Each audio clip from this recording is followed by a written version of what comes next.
Halo Bapak dan Ibu guru hebat, salam guru penggerak. Tergerak, bergerak, menggerakkan. Pada video kali ini, saya akan membawakan demonstrasi konseptual modul 3.1, di mana saya mewawancarai 3 kepala sekolah hebat terkait pengambilan keputusan. Untuk wawancara lebih lanjut, silakan Bapak Ibu menonton video sebagai berikut. Selamat menyaksikan. Om Swastiastu, selamat pagi Pak.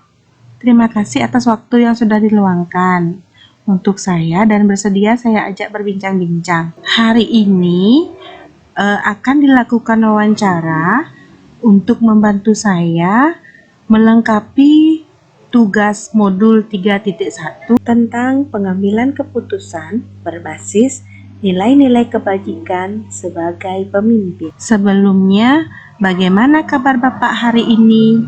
Om Swastiastu, selamat pagi juga Ibu. Hari ini saya dalam keadaan sehat. Saya harap Ibu juga sehat-sehat saja. Senang bisa bertemu Ibu dan bisa berbincang-bincang dengan Ibu. Saya berharap kita bisa saling membagi ilmu mengenai pembicaraan kita hari ini. Hari ini saya ingin menanyakan beberapa hal kepada Bapak terkait bagaimana sikap Bapak sebagai kepala sekolah dalam mengambil keputusan untuk kepentingan murid dan sekolah. Sebagai seorang kepala sekolah, tentu seringkali muncul hal terberat yang dilakukan, terutama dalam mengambil keputusan. Terkadang terjadi dilema tersendiri bagi kepala sekolah untuk menentukan keputusan terbaik. Nah, bagi Bapak sendiri, apakah pernah berada dalam posisi di mana Bapak sulit mengambil atau menentukan keputusan, Pak? Tentu saja pernah Ibu. Sebagai pimpinan di satuan pendidikan, tentu saja saya seringkali harus mengambil keputusan terbaik demi kepentingan murid dan sekolah.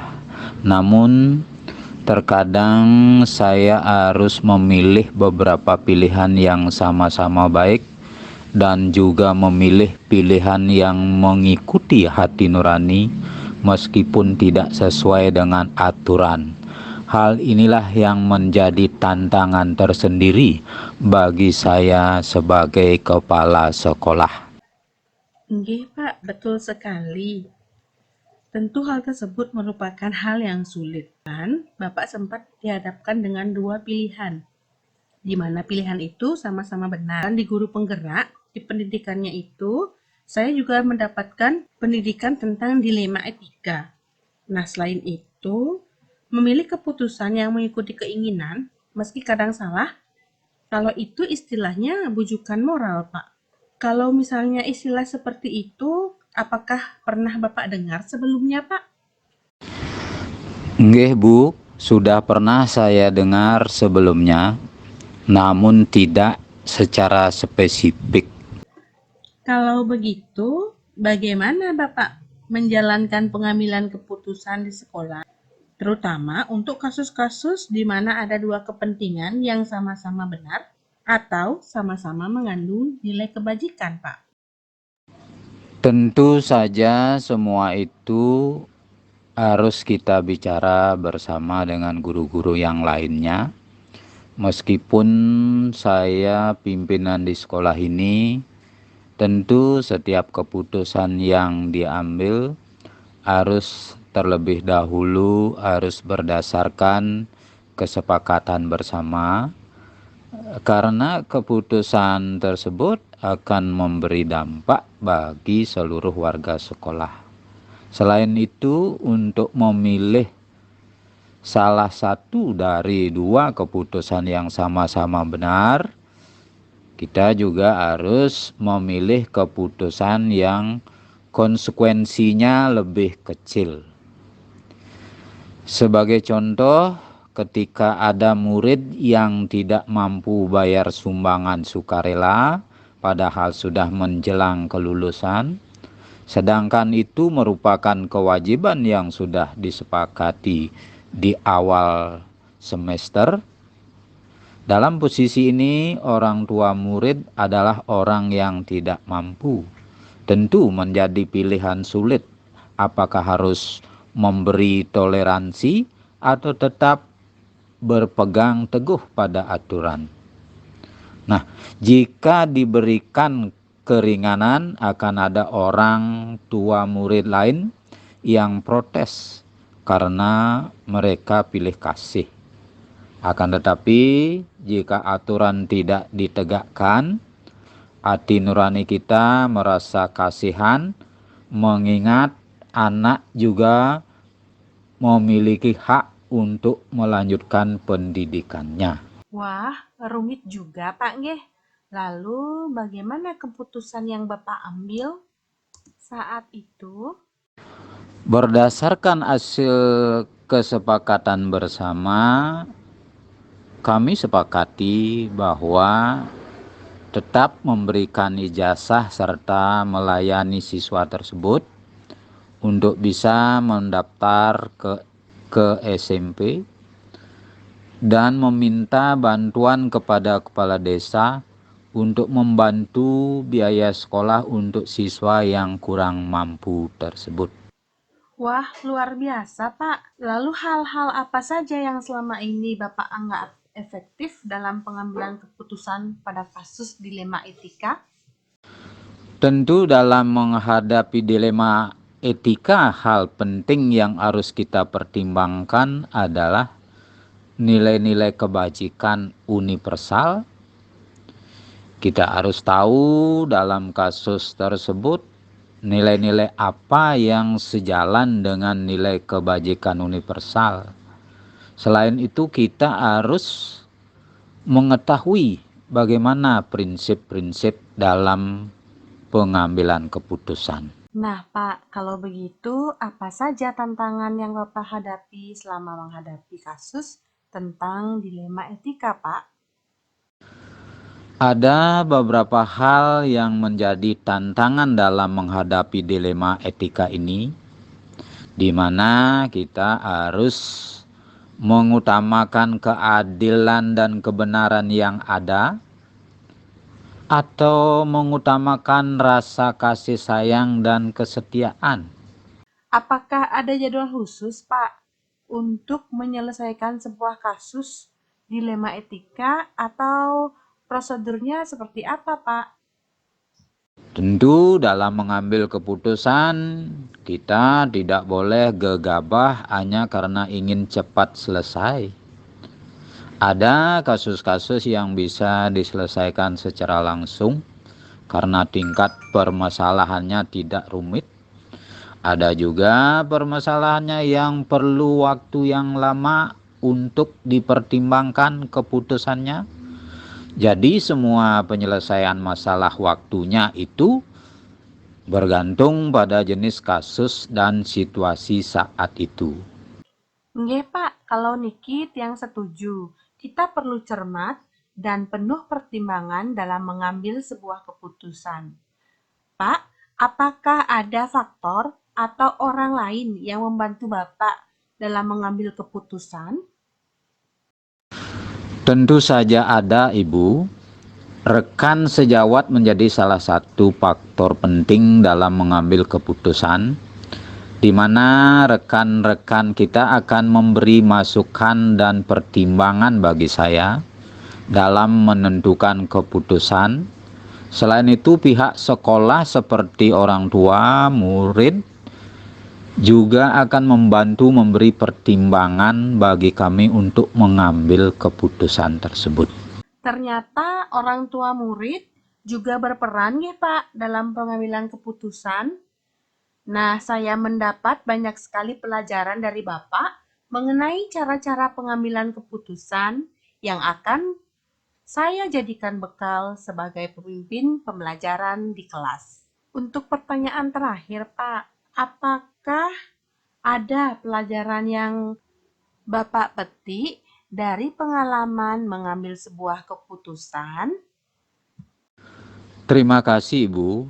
Tentunya sebagai kepala sekolah bukanlah hal yang mudah perlu tanggung jawab dan komitmen dalam menjalankan tugas.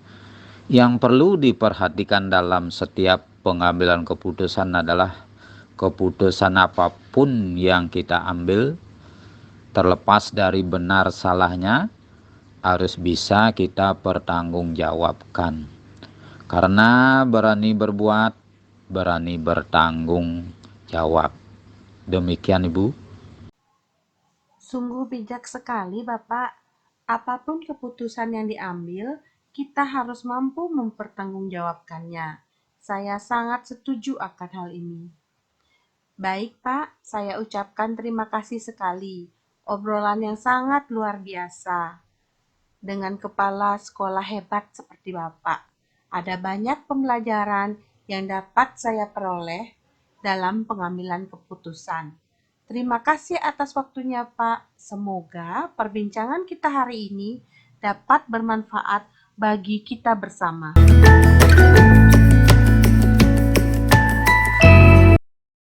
Om Swastiastu, Bapak. Terima kasih Pak Purwa sudah meluangkan waktunya kepada Tiang. Nah, di kesempatan kali ini, semoga Bapak berkenan untuk sharing pengalaman Bapak dalam mengambil sebuah keputusan. Karena tentunya ini akan sangat membantu Tiang ke depannya bagaimana cara mengambil keputusan.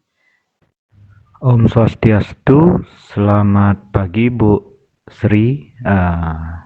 Jadi pada kesempatan kali ini Tiang diberikan kehormatan oleh Bu Sri untuk menjawab beberapa pertanyaan-pertanyaan yang diberikan oleh Bu Sri terkait dengan kegiatan pengambilan keputusan.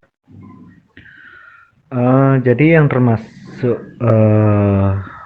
permasalahan terkait dengan dilema etika itu yang Tiang hadapi di sekolah Tiang adalah ketika ada salah satu guru yang ingin memanfaatkan atau meminjam dana koperasi yang sumber dananya itu adalah berasal dari tabungan siswa. Jadi di sekolah kami setiap hari Senin itu siswa menabung, kemudian dana tersebut dikelola dengan cara dipinjamkan kepada guru yang memerlukan dengan besaran tertentu. Ini berdasarkan kesepakatan bersama. Jadi dana tersebut kemudian kepada guru yang meminjam itu dibebankan berupa bunga uang sebesar 1% setiap bulan disesuaikan dengan besaran pinjamannya. Tetapi berdasarkan kesepakatan setiap guru diberikan batas maksimal meminjam itu adalah 2 juta rupiah. Tetapi ada guru yang karena sifatnya urgen atau mendesak sekali, dana yang dipinjam itu melebihi dari itu. Begitu karena alasan keluarganya sakit dan segera memerlukan biaya pengobatan. Kemudian yang termasuk dengan bujukan moral adalah ketika yang tadi Tiang katakan itu ada bunga dari dana pinjaman tersebut sebenarnya bisa dimanfaatkan untuk kesejahteraan guru-guru, tetapi pada kesepakatan awal sudah dijelaskan bahwa dana-dana berupa bunga pinjaman itu digunakan untuk menunjang kegiatan-kegiatan sekolah yang tidak bisa didanai dari kegiatan BOS, misalnya kegiatan Purnama Tilem, Saraswati dan sebagainya tersebut itu mengambil dana dari bunga pinjaman tersebut. Tetapi ada guru yang ingin sebenarnya memanfaatkan dana tersebut dibagi mentah begitu berupa uang untuk guru-guru maupun kepala sekolah. Padahal di kesepakatan awal kita sudah sepakat bahwa dana tersebut digunakan untuk kegiatan-kegiatan di luar daripada kegiatan yang bisa didanai dari dana BOS begitu. Lalu bagaimana cara Bapak mengambil sebuah keputusan yang tepat? Selama ini saya mengambil sebuah keputusan dari permasalahan yang ditemukan itu dengan cara melakukan kegiatan musyawarah dengan guru-guru maupun dengan pegawai yang ada di instansi saya. Tetapi berhubung saya sekarang ini sedang mengikuti program calon guru penggerak angkatan ke-6 Kabupaten Tabanan, yang mana pada kegiatan ini Tiang diberikan banyak sekali materi atau ilmu yang berkaitan dengan teknik-teknik pengambilan keputusan. Maka keputusan yang Tiang ambil itu dengan cara menganalisis atau mengkaji permasalahan-permasalahan tersebut berdasarkan 4 paradigma pengambilan keputusan. Kemudian setelah hal itu Tiang kaji, maka keputusan diambil menggunakan 3 prinsip pengambilan keputusan. Kemudian sehabis mengkaji berdasarkan 3 prinsip pengambilan keputusan, yang melakukannya kegiatan akhirnya adalah dengan mengambil langkah-langkah pengambilan keputusan yang berdasarkan 9 langkah pengambilan keputusan. 4 paradigma pengambilan keputusan itu adalah dengan mengkaji atau melihat siapa yang terlibat dalam permasalahan tersebut. Misalnya, apakah permasalahan tersebut merupakan permasalahan antara individu melawan kelompok, atau rasa keadilan lawan rasa kasihan, kemudian rasa kebenaran lawan kesetiaan, dan apakah permasalahan tersebut merupakan permasalahan jangka pendek lawan jangka panjang.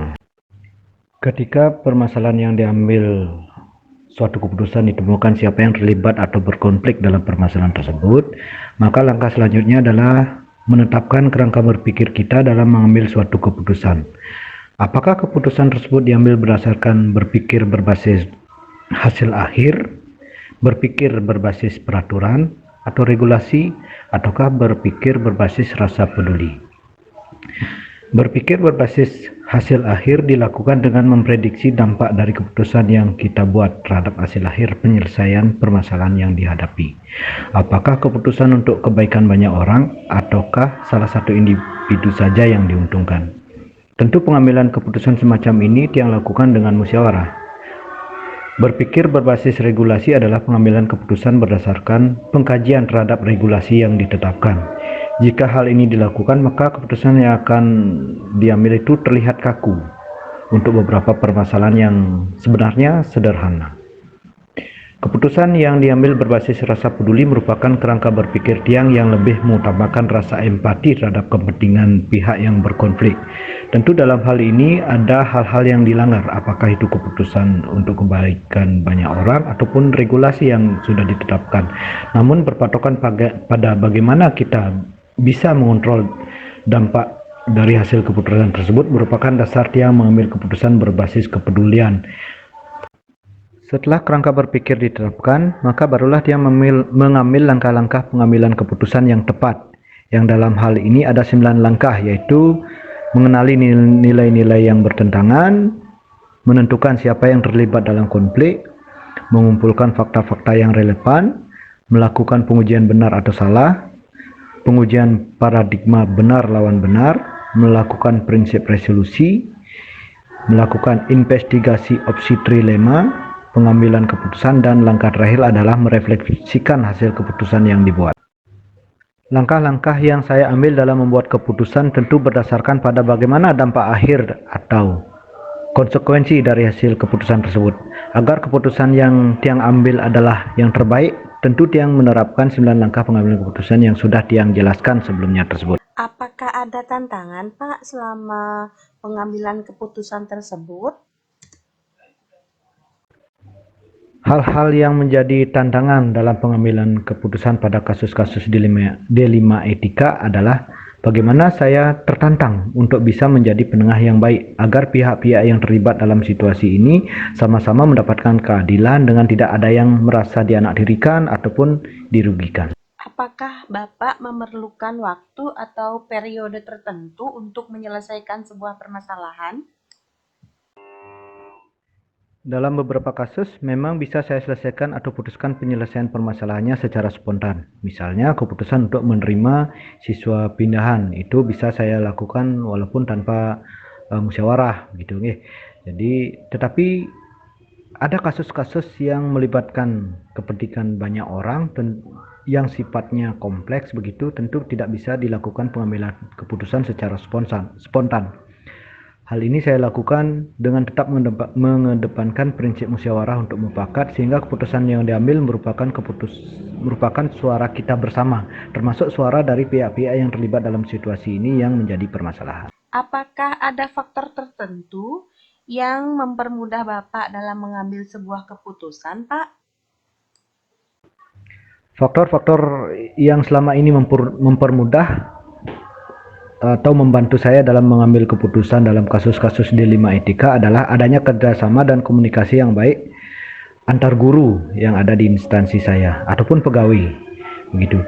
Di samping itu, karena saya merupakan kepala sekolah yang bisa dikatakan prematur dari segi usia dan pengalaman, yang di instansi sekolah saya itu saya menghadapi guru-guru yang sebagian besar senior, itu dari segi umur dan pengalaman. Tentu dalam setiap yang mengambil keputusan adalah melakukan konsultasi ataupun berkoordinasi dengan guru-guru senior tersebut agar mereka bisa membagikan pengalamannya ke Tiang, sehingga apa yang Tiang putuskan itu merupakan keputusan yang terbaik.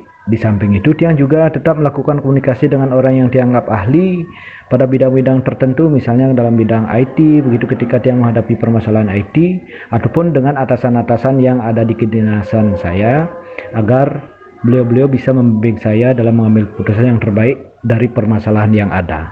Wah, luar biasa sekali, Pak. Lalu, apa pembelajaran yang bisa Bapak petik dari proses pengambilan keputusan, Pak? Pembelajaran yang bisa saya petik dari pengalaman saya terkait dengan mengambil keputusan dilema etika adalah ketika permasalahan yang dihadapi tersebut diselesaikan dengan musyawarah, maka beban yang saya rasakan itu akan jauh berkurang dibandingkan dengan keputusan yang mungkin saya buat secara spontan. Dan setiap keputusan tentu ada konsekuensi yang ditimbulkan. Tetapi dengan kita lebih banyak mendalami atau mengkaji fakta-fakta yang relevan dengan permasalahan tersebut, ataupun dengan menimbang rasa, tentu kita secara harapan kita adalah bisa mengurangi dampak buruk dari hasil keputusan yang kita buat. Tetapi tentu kita sebagai makhluk yang percaya dengan adanya Tuhan, maka kita tetap akan berpasrah diri atau menyerahkan diri, apapun hasilnya itu mudah-mudahan yang terbaik, dengan tetap berdoa kepada Tuhan semoga keputusan yang kita buat adalah keputusan yang terbaik. Sungguh luar biasa percakapan kali ini, Pak. Saya pun bisa mendapat pengalaman dan ilmu tersendiri dari sharing yang sudah Bapak berikan. Bahwa dalam mengambil sebuah keputusan, kita harus mempertimbangkan dengan matang, mengedepankan nilai kebajikan, menggunakan prinsip pengambilan keputusan yang tepat, dan juga melakukan pengujian, sehingga kita bisa bertanggung jawab dan siap menerima segala konsekuensi dari keputusan yang sudah kita buat. Saya ucapkan banyak terima kasih dan semoga saja percakapan dan bincang-bincang kali ini dapat bermanfaat bagi kita semua. Terima kasih, Pak.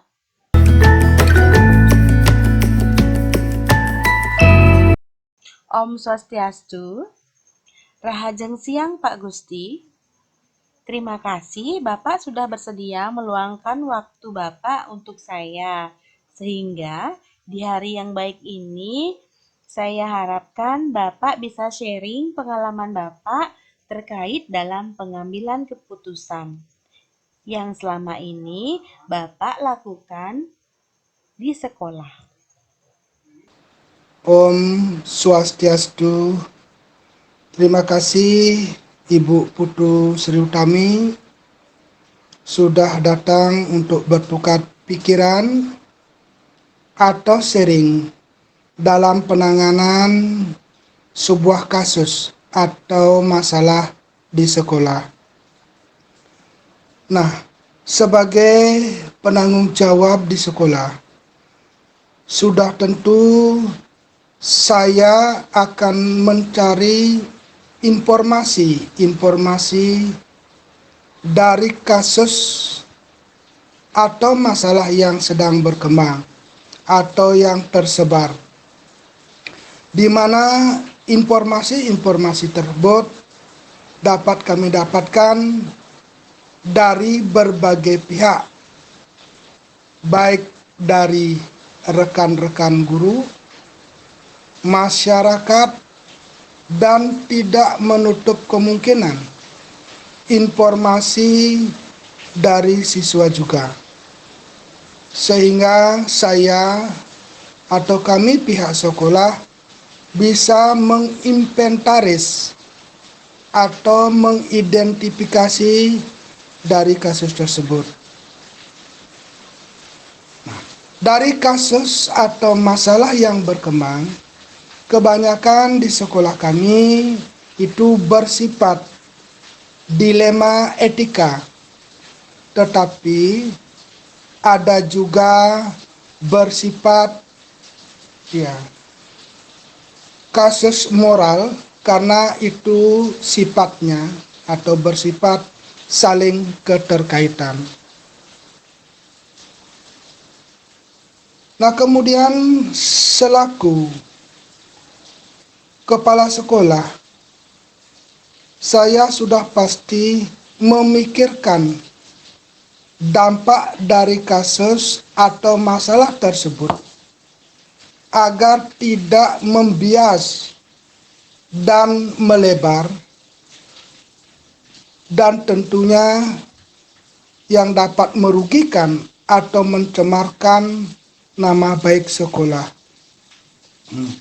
Dalam penanganan kasus ini, saya atau kami dari pihak sekolah mencari win-win solution dari permasalahan atau kasus tersebut, sehingga bisa diterima dengan lapang dada dari keputusan yang diambil. Adapun langkah-langkah dalam penanganan kasus, biasanya saya atau kami pihak sekolah sebelum mengambil suatu keputusan dan untuk mendapat keputusan yang terbaik, selaku kepala sekolah, saya selalu melibatkan teman-teman di Waka, terutama dari Waka Kesiswaan, Waka Umas, tentunya juga guru BK.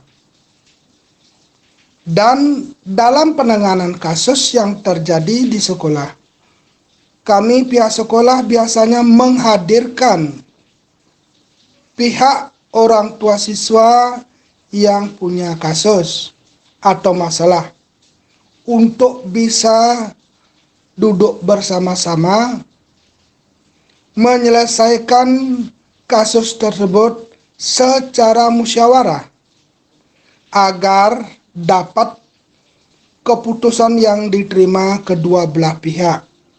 Tentunya di sini kami dari pihak sekolah ya tidak dirugikan atau lembaga kami tetap ingin menjaga nama baik sekolah.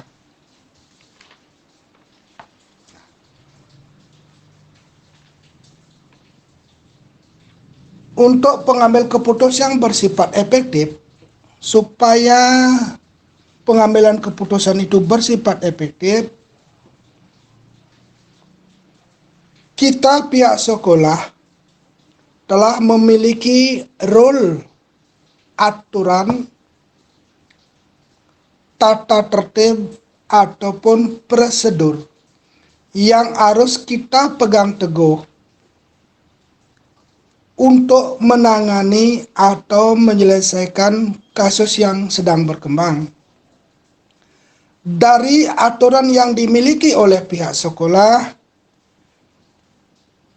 sudah jelas memiliki poin-poin dan sanksi dari setiap kasus yang ada, sehingga akan dapat diterima oleh siswa yang berkasus, sehingga keputusan yang kita ambil dapat diterima dengan baik. Adapun tantangan kami dalam pengambilan keputusan, sudah tentu tantangan dalam pengambilan keputusan ini jelas ada, karena banyak yang kita pertimbangkan dalam pengambilan keputusan, apalagi kasus yang sifatnya pribadi terhadap pihak sekolah ataupun dengan guru. Saya atau kita pihak sekolah harus